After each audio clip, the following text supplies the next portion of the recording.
Hey Paula and Greg, it's Max. I wanted to do a quick video, hopefully quick, to show you what the market is like for your Jackson Gap property.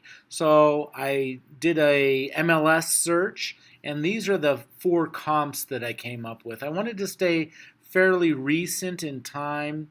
These are within 3 months, and actually nothing has closed and gone under contract in that amount of time, but these are the ones that are active and under contract. So nothing is closed and sold, sorry.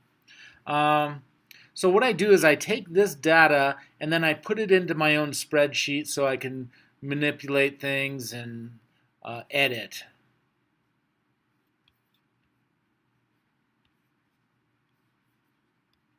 So now I take these and I find averages. So I'll go over more detail about each specific house in a minute, but right now I'm just looking at raw numbers. And so two of these are on Jackson Gap. This is the distance that those are from your home on Jackson Gap. So they're all within half a mile of your home. We have each individual house. This one is a new builder house.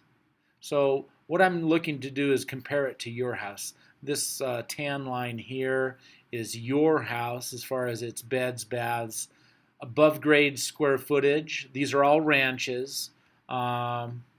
Finished square feet. This one does not have a finished basement.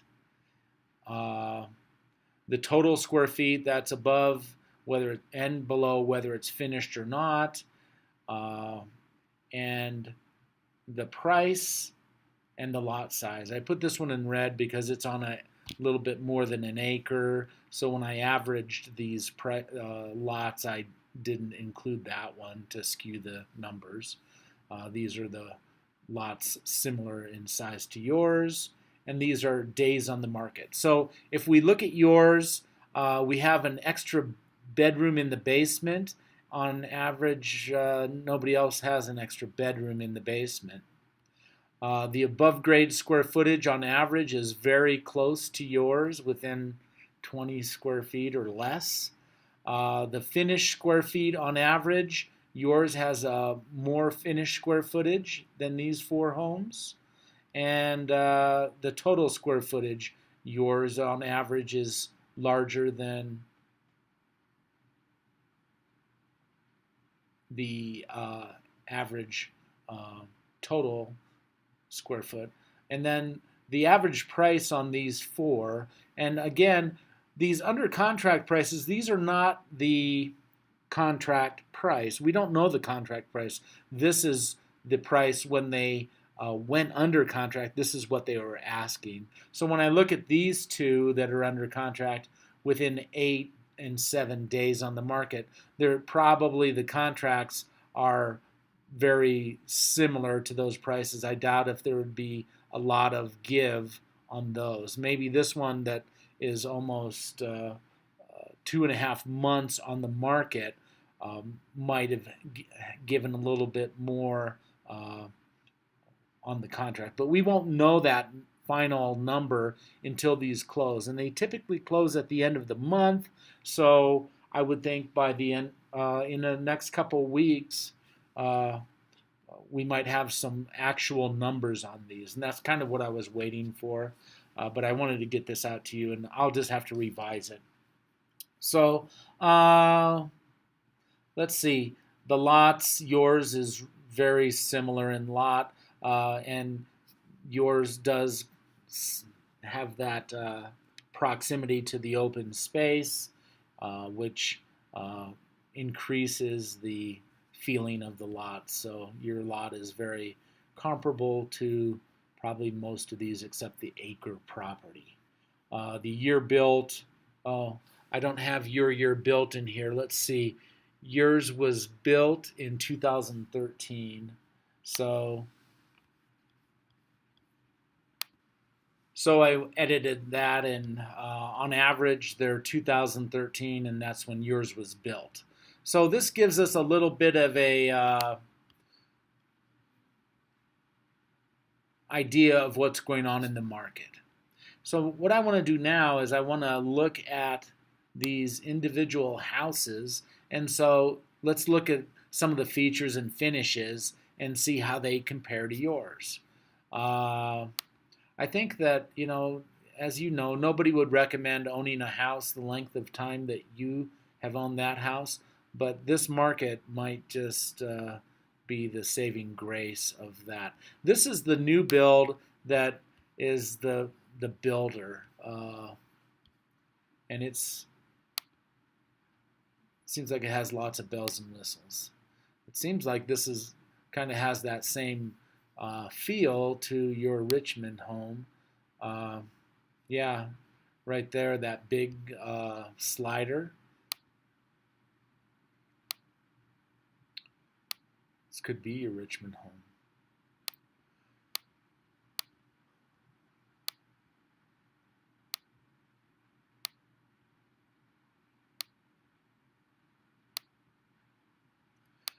So if I'm going too quickly, you can freeze the screen, hit pause.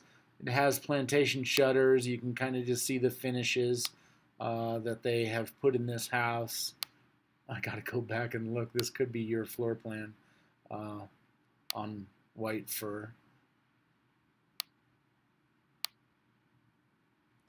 A big basement finish. And I don't think that they even put a bathroom in the basement. I think this is your Richmond house with a different.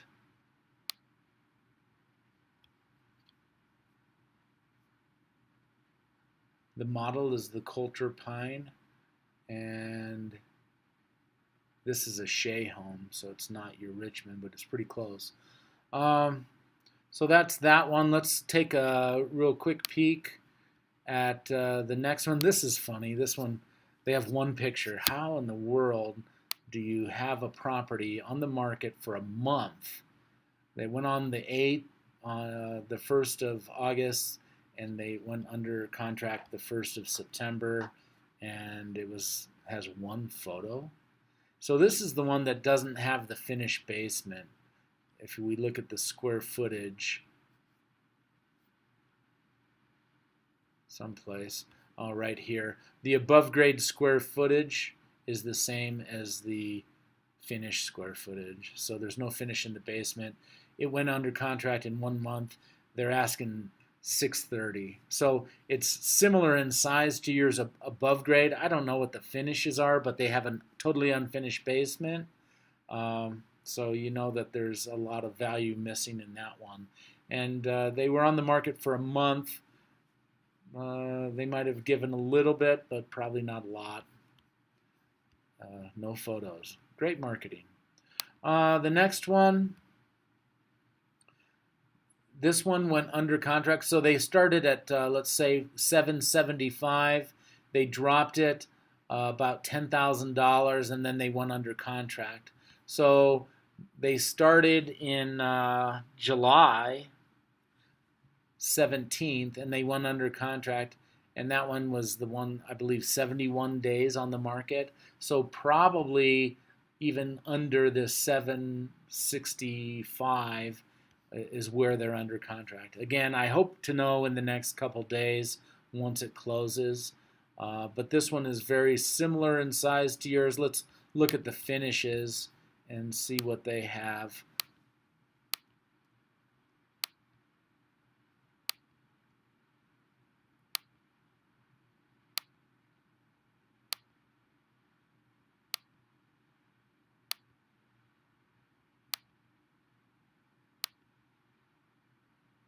They do have some views out the back. I think it's a walkout basement. And that's the thing about ranches, is that when people are looking for ranches, specifically looking for a ranch, a walkout basement isn't necessarily desirable. It just adds steps. There's a nice picture of the neighbor's house. And so they do have a nice view out the back, but they do have those stairs that, and it looks like it's kind of sloping. So they back to an open area, but it's pretty sloping as far as usability of the backyard. It's, yeah, there you go. Pretty tight and unfinished. And this is the one that was asking $775 when that went under contract. Is that right? Or is it six? Look, sorry. Yeah, $765. And then we have the last one. This is the next one is actually the one that's on that acre. So it's a very comparable home, but it's on a big lot. And so the first thing they're doing is they're showing off the setting, they're showing off the lot before they even show you what's on the inside. So you can see the finishes.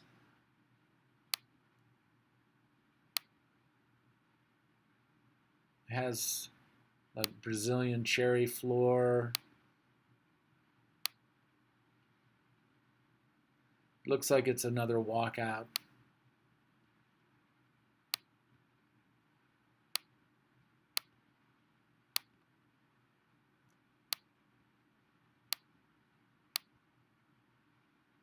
You can see the walkout aspect of it.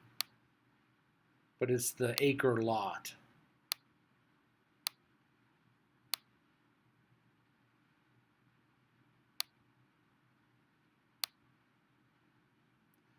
Basement finish.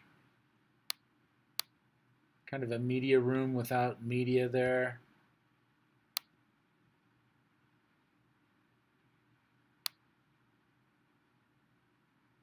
Basement bedroom, basement bathroom, probably another basement bedroom.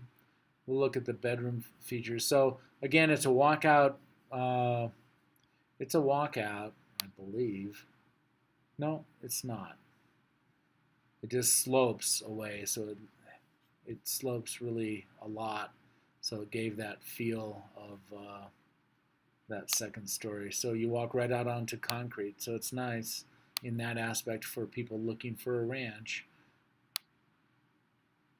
This is the setting. So have the grass area, the irrigated area, and then you have that open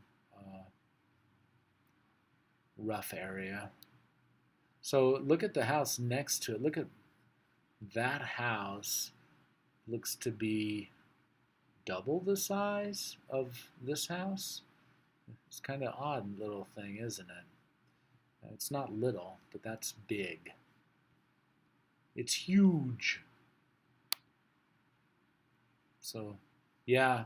So if you look at these houses that are neighboring, this one is just the little boy on the cul-de-sac. My battery's low.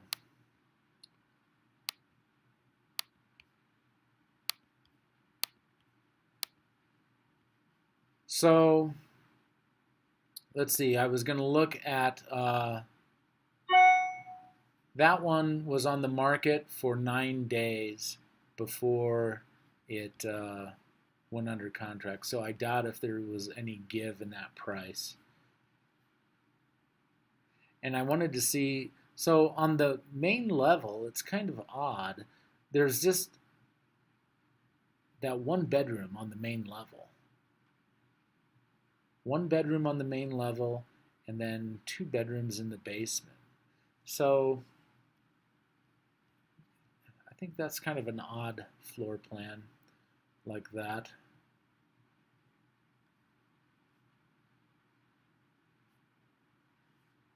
So there you go. Again, I just wanted to give you something to look at, some information before we have our phone conversation. So for the price in here, I'm going to put down your purchase price. You originally purchased this house for $590,000.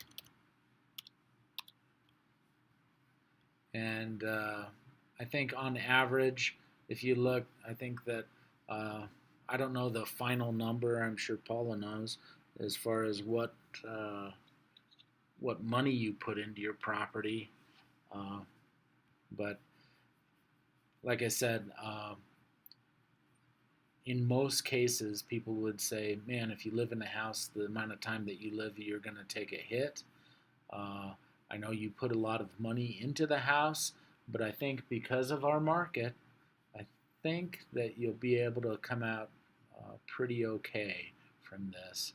Um, so if you look at this new one that's active, that one is a lot above. That's $125,000 over the average of these three. If I just average the three that are under contract and leave this one, it might be pie in the sky since it's new builder. Um, if I average those three, I come up with 714. The three under contract, 714 is what they average out to be. So even if we throw that anomaly out that is active on the market, we still have a significant average price above the 590 that you paid. So anyway, just wanted to get you some information. Again, if you have any questions, I can do some more research for you if you'd like. But I think this gives us some talking points.